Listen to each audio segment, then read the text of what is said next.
Toni-Ann Byfield usually lived with a foster family in Birmingham, but on the 13th of September last year, she was in London, staying with her father, Tony. I'm going to give you a pink one right here. You like it? That's not school uniform. He was taking her to get some uniform for school. That was something where him loved doing, him loved shopping. That was Tony's style. So, Titi, what size you wear? You don't know? No. Size, 60? No, not 60. He would come, pick her up, and, you know, once him say him going shopping with her, you know, you could see the glee in her face, you know, and the brightness in her face, because that is something she enjoyed doing herself as well. Oh, so that's the right one? She was such a sweet little girl, really, really sweet. It was such a blessing to have her as part of our family. You look nice. You look really nice. Do you like it?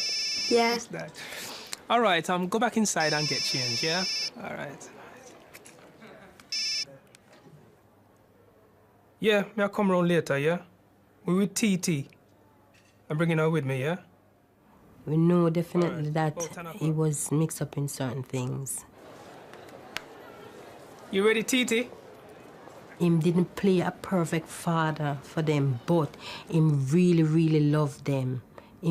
There was his life, trust me. Him really, really love him kids, them. There you are. Expected you ages ago. Tony usually tried to keep his children away from his business, selling crack cocaine to street dealers.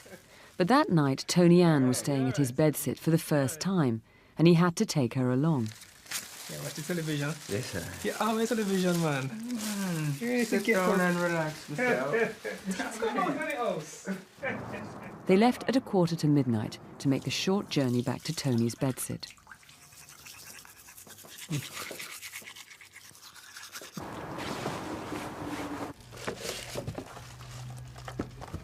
TT, it's time for bed, you know.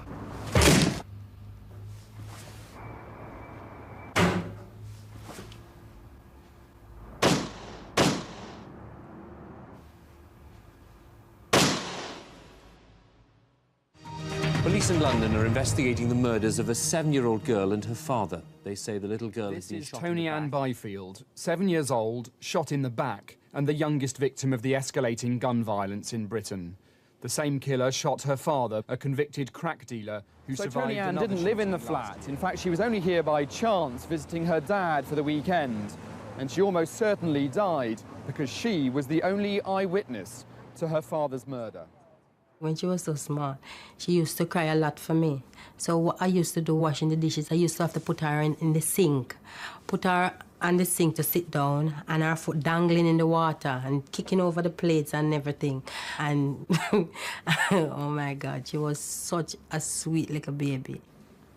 As time goes by, it's sinking little by little, you know, and then that's when it started to affect me. Say, you know, Titi no more, she gone.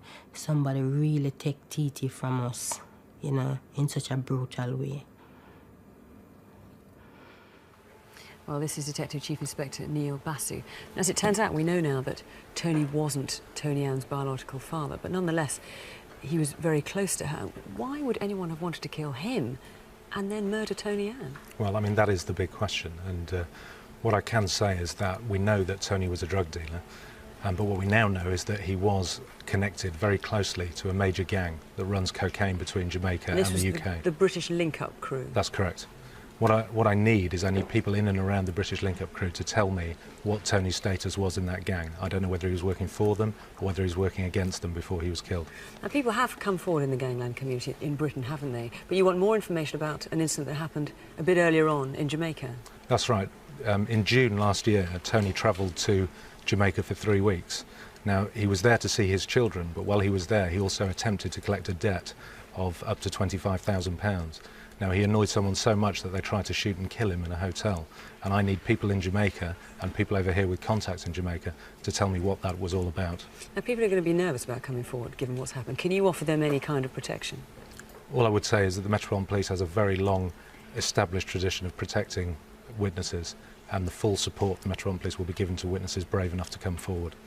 Now, what about this knife? This bread knife was found at the scene. We don't know how it got bent. What can you tell us about it? Right, it's an ordinary domestic bread knife. On its own, doesn't seem to mean anything, but I can't put it in the flat. And it wasn't used in the killing? It wasn't used in the killing. Tragically, it had the blood of both victims on it. But what it also has, it's got somebody else's DNA on that knife, which is as yet unidentified, but I'm hopeful. Now, what about witnesses who might have seen a person or persons going in to the flat, coming out of the flat? Well, this happened at 25 past midnight on the 14th of September. And between 15:15 and 15:30, there's CCTV images that show that there are at least 30 people, various cars and cyclists going up and down that road. Those people must come forward. Very few have. And the ammunition as well. You've got some interesting clues on the bullets that were used. Yes, we believe the bullets have been manufactured by an armourer. It's a 9mm self-loading pistol, the weapon, but the bullets themselves are in Israeli and Winchester casings. And on one of the casings, there's clear milling marks where the ammunition has been ground down to fit the gun. Now, I'm appealing to an armourer. If you've done that job for someone, they've bought it, they've ordered that weapon, please tell us. You did not manufacture that to kill a 7-year-old girl. And there's one person in particular who's called Crime Stoppers, isn't it, that you want to hear from? Yes, over the last week we've had several calls naming a particular individual. I want to appeal to that person that's calling in. That individual is of great interest to us, and please, please call my incident room. And again, you can offer protection if need be. Absolutely.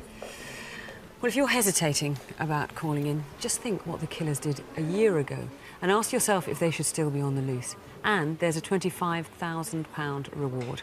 Our number's almost always on the screen, or you can call the incident room on 020 8733 4704.